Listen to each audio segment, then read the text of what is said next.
Hi అండి, welcome to my channel Kavyathalli creations. ఇవాళ మన వీడియోలో వచ్చేసి పెళ్ళి పిల్లలు జీవితంలో నుండి 3వ భాగం అయితే చూసేసేయండి. ఇదేమిటి ఇలా అయిపోయింది ఏమిటి? గాలివానకి ఒక పెద్ద చెట్టు క్షణంలో కూలిపోతుంది, కానీ ఆ చెట్టుకి ఇక ఏం చేయలేం. దారి కట్టడం పడిందని వేగంగా మున్సిపాలిటీ వాళ్ళు వచ్చేస్తారు. గొడ్డళ్ళు పలుగులు పడితే ఆ చెట్టు క్షణంలో ఉనికిని కోల్పోయి అక్కడ దానికి నామరూపాలు కూడా ఉండవు. జీవితంలో కూడా ఇంతే కాబోలు. దేనికోసం ఏదీ ఆగదు. ఇది ఒక నిరంతర స్రవంతి. ఈ మనుషులు కలిసి ప్రయాణాలు అంతే. మళ్ళీ ఎవరి గమ్యం వారిదే. జీవితాంతం తోడు నీడగా కలిసి వెళ్ళగలం అనుకోవడం ఒక భ్రమ. భార్యాభర్తలు అయినా అంతే, తల్లిదండ్రులు సంతానం అయినా అంతే. నివేదిత ఈ అనుభవం జీర్ణించుకోలేకపోతుంది. ప్రసాద్ లేకుండా తను ఈ అభంశుభం తెలియని చిన్నపిల్లలతో అతి త్వరలోనే ఈ ప్రపంచంలోకి రావడానికి ఉబలాట పడుతున్న మరో పసికందుతో ఇంతలో తలుపు శబ్దం అయ్యింది. తల తిప్పి చూసింది. ఎదురుగా బక్క చిక్కిన ఆకారం. తండ్రి. అసలే సుస్థి మనిషి. దానికి తోడు ఈ వార్త అతన్ని కుంగదీసింది. ఆయన ప్రాణం ఆ శరీరంలో ఏ మూలనో ఉంది అన్నంత ఆర్తనారిగా ఉన్నాడు. అయితేనేం, ప్రాణం గల మనిషి, తన బాధని అర్థం చేసుకునే మనిషి. నాన్న. నివేదిత చేయి చాచింది. అయినా ఆయన చప్పున దగ్గరికి వచ్చాడు, ఆయాసపడుతూ. ఇదేమిటమ్మా, ఇంత దారుణం జరిగిందేమిటమ్మా? నాన్న. నివేదిత బారుమంది. ఆ కళ్ళల్లో నుంచి దుఃఖం వరదై పొంగింది. నువ్వు ధైర్యం తెచ్చుకోవాలమ్మా, పిల్లల కోసం అన్నాడాయన. నివేదిత తలూపింది. 10వ రోజునే నివేదిత ప్రసవం అయ్యింది. తండ్రి పిల్లల ఆలనా పాలనా చూశాడు.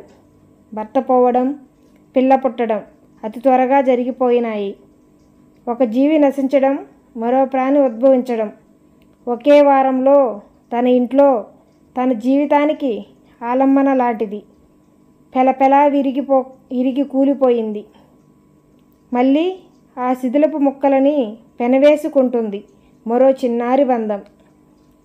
అతి అతి అతి లోతుగా, తను విడదీయలేనట్టుగా ఉంది. బతికే శిథిలమైనా తను భరించక తప్పదు. ఈ ప్రపంచంలో మేడల్లో పట్టుపరుపుల మీద పవలించే సుఖపరులే కాదు, పూరి గుడిసెల్లో ఎండకి ఎండి వానకి తడిసేవారు బతుకుతున్నారు. ఆరోగ్యవంతులు బతుకుతున్నారు, అనారోగ్యవంతులు బతుకుతున్నారు. ఈ నిర్ణయానికి తగిన రీతిగా బతుకు మలుచుకుంటారు. వాళ్ళు అదృష్టవంతులు.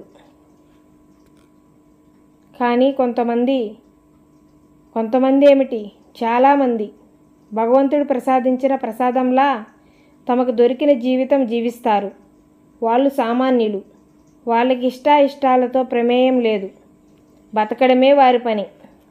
నివేదిత హాస్పిటల్ నుంచి ఇంటికి వచ్చింది. ఈ ఇంట్లో ప్రసాద్ మాటలు, కేకలు అంతర్ధానమైనాయి. వాటి కోసం అలవాటుగా చెవులు రిక్కరించి పరధ్యాసగా వినే నివేదితకి చిన్నారి కంఠం క్యార్ క్యార్ అనే కొత్త శబ్దం అలవాటవుతుంది. మెల్లగా పాప సంరక్షణ ఒక వ్యాపకంగా గడుపుతుంది. ఊరు నుంచి అన్నగారు, తమ్ముడు వచ్చారు. ఇక్కడ ఒక్కదానివి ఉండి ఏం చేస్తావు? మా దగ్గరికి వచ్చి ఉండు. ఒక 6 నెలలు నా దగ్గర, ఒక 6 నెలలు తమ్ముడి దగ్గర గడుపు అన్నాడు అన్నగారు. నివేదిత మాట్లాడలేదు. అన్నయ్య చెప్పింది నిజమేనమ్మా. నువ్వు వయసులో ఈ చిన్నపిల్లలతో ఒంటరిగా ఉండడం మంచిది కాదు. అన్నయ్య నీడన పడి ఉంటే బాగుంటుంది. నివేదిత ఊరుకుంది. అన్నగారు బయలుదేరుతూ అడిగాడు, ఏమంటావు? టికెట్లు బుక్ చేయమంటావా? నివేదిత తల అడ్డంగా తిప్పింది. తన పరిస్థితి వాళ్ళకి తెలుసు. చిన్నపిల్లలు, తనకి పెద్ద చదువు లేదు. ప్రసాద్ సంపాదించింది వెనక వేసింది లేదు. టికెట్లు బుక్ చేయమంటావా? ఏం ప్రశ్న అది? టికెట్లు బుక్ చేయించాను పద అంటే తను తప్పకుండా బయలుదేరేది. అయినా అన్నయ్య మనస్తత్వం తనకి తెలీదా? చిన్నప్పటి నుంచి అంటీ ముట్టనట్లుగానే ఉండేవాడు. పెళ్ళైన తర్వాత ఎంతసేపు తన భార్య పిల్లలు. అమ్మ ఎలాగూ పోయింది. రోగిష్టి నాన్న ఒక్కడు ఉంటే వచ్చి తన దగ్గర ఉండమని అనడు. వద్దు అన్నయ్య, రాను అంది. సరే నీ ఇష్టం. తర్వాత అన్నయ్య అనలేదు అని నన్ను అంటే మాత్రం నేను ఊరుకోను. అతను ఖచ్చితంగా చెప్పేశాడు. ఎప్పుడూ అనను అంది. అదేమిటమ్మా, నువ్వు బయలుదేరు అన్నాడు తండ్రి.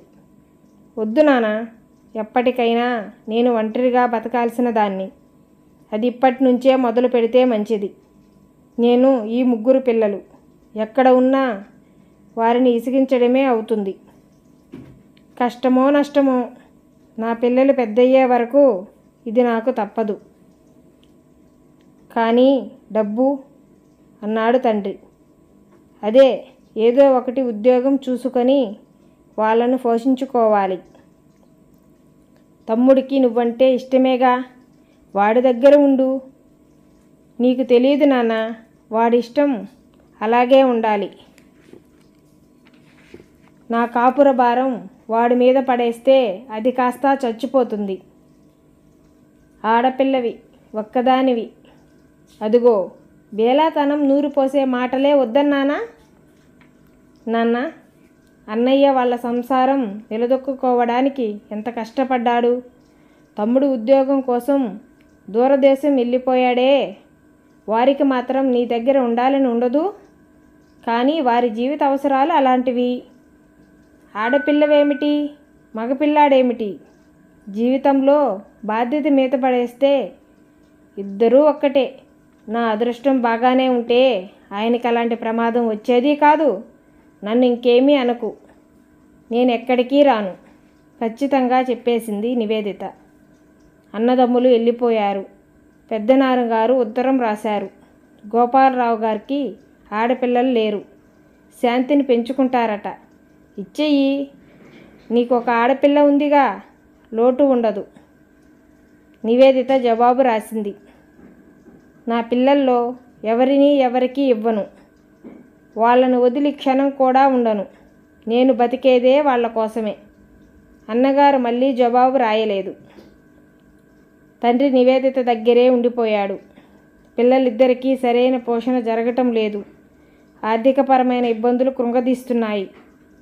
ఒకసారి ఆనందికి శాంతికి బాగా జ్వరం వచ్చింది. అసలు ఆ ఇద్దరూ చచ్చిపోతారేమో అనుకుంది నివేదిత. రాత్రి వేళ వాళ్ళ మంచం దగ్గర చెరగిలబడి కూర్చొనే వాళ్ళు మళ్ళీ బతుకుతారా, తనని అమ్మ అని పిలుస్తారా, వీళ్ళని కూడా భగవంతుడు ఎత్తుకుపోడు కదా. నివేదితకి భయం వేసేది. వీళ్ళు చచ్చిపోతే తను బతకదు. వీళ్ళని బతికించుకోవడం తన వల్ల అయ్యేటట్లు లేదు. అర్ధరాత్రి వేళ వాళ్ళ మంచం మీద తల ఆనిచ్చి గుండెలు పగిలేలా ఏడుస్తూ నివేదిత ప్రశాంతి వచ్చి, అమ్మా ఎందుకు ఏడుస్తున్నావు? తమ్ముడికి చెల్లికి జ్వరం ఉందనా? తగ్గుతుందిలే అని తల్లికి పట్టుకొని ఆరిందెలా ఓదారుస్తుంటే నివేదిత కూతురిని పట్టుకొని బారుమంది. వారం రోజులు చావు నివేదితని బెదిరించి భయపెట్టి ఆట పట్టించి చివరికి దయతో విడిచి వదిలేసినట్లుగా ఆ ఇంట్లో ఎవ్వరికీ అపకారం చేయకుండా వెళ్ళిపోయింది. పిల్లలకి కాస్త తగ్గింది. అర్ధనారుల్లా ఉన్న వారికి చూసి తండ్రి, పోనీ వీళ్ళని అదేదో హాస్టల్లో ఉంచితే ఉచితంగా భోజనం పెడతారట, అక్కడికి పంపిద్దామా అన్నాడు. నివేదిత ఉలిక్కిపడింది. పిల్లలిద్దరినీ గట్టిగా పట్టుకుంది. భయంగా చూస్తూ, వద్దు నానా వద్దు. వీళ్ళని నేను బ్రతికించుకోలేకపోతే ఇంత విషమిచ్చి చంపేసి నేను చచ్చిపోతాను. అంతేగాని అలా పంపను. నేను వీళ్ళకి జన్మనిచ్చాను. వాళ్ళకి రెక్కలు వచ్చే వరకు చూడాల్సిన బాధ్యత నాది. నేను బతికుండగా అనాథల్లా వదలలేను అంది. తండ్రి ఆమె ఆవేశానికి బెదిరిపోయాడు. నివేదితకి ఒక నర్సరీలో ఉద్యోగం వచ్చింది. జీతం చాలా తక్కువ, అయినా పర్వాలేదు, ఇల్లు కాస్త గడుస్తుంది. నివేదితకి గుర్తు లేకపోయినా ఆమె వయసు, అందం ఇరుగు పొరుగు ఆకర్షణగా ఉండేది. ఒకసారి ఎదురింట్లో అద్దెకుండే ఒక బ్రహ్మచారి ఉత్తరం రాశాడు. రోజు నువ్వు నా కల్లోకి వస్తున్నావు, నన్ను వేధిస్తున్నావు, పిల్లలు ఎక్కడన్నా నాకు బ్యాంకులో ఉద్యోగం, కాకినాడలో మాకు పొలం, ఇల్లు ఉన్నాయి. నేను ఒక్కడనే కొడుకుని, మా అమ్మ తప్ప నాకెవ్వరూ లేరు. నివేదిత ఆ ఉత్తరం చదవగానే సరాసరి వెళ్ళి అతని తలుపు తట్టింది. మన వీడియోస్ కానీ ఫస్ట్ టైం చూస్తుంటే ప్లీజ్ సబ్స్క్రైబ్ చేయండి. వీడియో కానీ నచ్చితే తప్పకుండా ఒక లైక్ అయితే ఇవ్వండి.